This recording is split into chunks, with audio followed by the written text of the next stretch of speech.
بسم اللہ الرحمن الرحیم۔ السلام علیکم۔ کھویا ہوا صندوق۔ ایک پرانا گاؤں تھا چنار پور، جہاں وقت جیسے تھم سا گیا ہو۔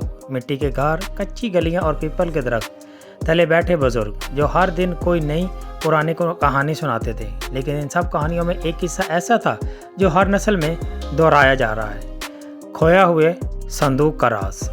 کہا جاتا تھا کہ برسوں پہلے ایک پردیسی آیا تھا۔ اس نے گاؤں کے باہر پہاڑی کے نیچے ایک صندوق دفن کیا اور یہ وصیت چھوڑی کہ جو دل سے سچ بولے گا وہی اسے ڈھونڈ سکے گا۔ مگر صندوق کیا تھا، خزانہ، گناہ یا کچھ اور، کوئی نہ جان سکا۔ سلیم ایک 17 سالہ لڑکا جو اسی گاؤں میں پیدا ہوا مگر سوالی طبیعت کا مالک تھا۔ اسے ہمیشہ 2 چیزیں متوجہ کرتی تھی جو چھپی ہوئی ہوں۔ وہ بزرگوں سے سنتا آیا تھا کہ پہاڑی کے نیچے کوئی راز مند چیز چھپی ہے۔ اسکول سے واپسی پر وہ اکثر وہاں جا کر پتھروں کو دیکھتا، زمین پر لکیر بناتا اور خوابوں میں خود کو خزانوں کا مالک تصور کرتا۔ ایک دن وہ اپنی دادی سے صندوق والی کہانی دوبارہ سن رہا تھا۔ دادی نے کہا، صندوق تو سب تلاش کرتے ہیں مگر وہ صرف اس کو ملتا ہے جو اپنے اندر کا سچ تلاش لے۔ سلیم اسی جملے کو ہنسی میں اڑا کر باہر نکل گیا، مگر دل میں کہیں وہ جملہ جم گیا۔ اگلے دن سے سلیم نے پورے گاؤں میں تحقیق شروع کر دی۔ وہ پرانے کاغذات، بزرگوں کی باتیں اور پرانی تصاویر دیکھتا رہا۔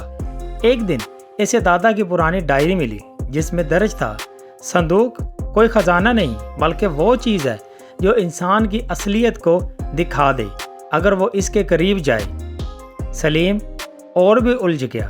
وہ سوچنے لگا، کیا یہ کوئی جادو ہے یا صرف ڈر؟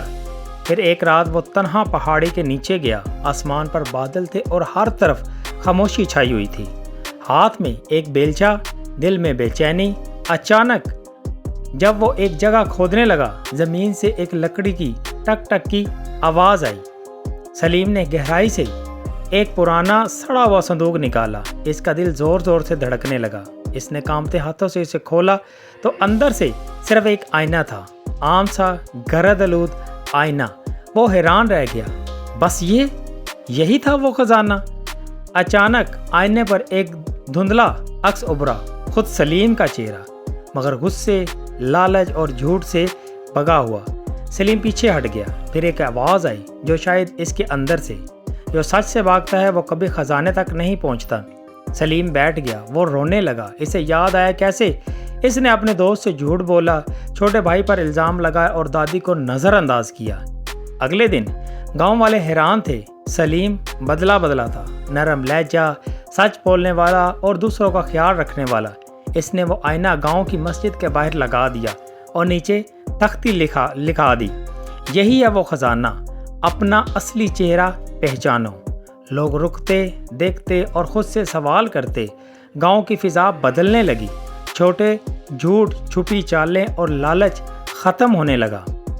آج بھی اگر کوئی گاؤں جاتا ہے اور اس آئینے کے سامنے کھڑا ہوتا ہے تو وہ صرف اپنا عکس نہیں دیکھتا، وہ دیکھتا ہے اپنا اصلی چہرہ جو شاید وہ کبھی تسلیم نہیں کرتا۔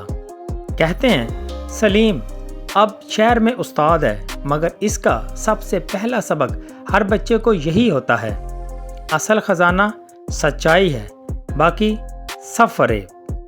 اگر آپ کو یہ ہماری کہانی اچھی لگی ہو تو ہمارے چینل کو لازمی سبسکرائب کیجیے گا۔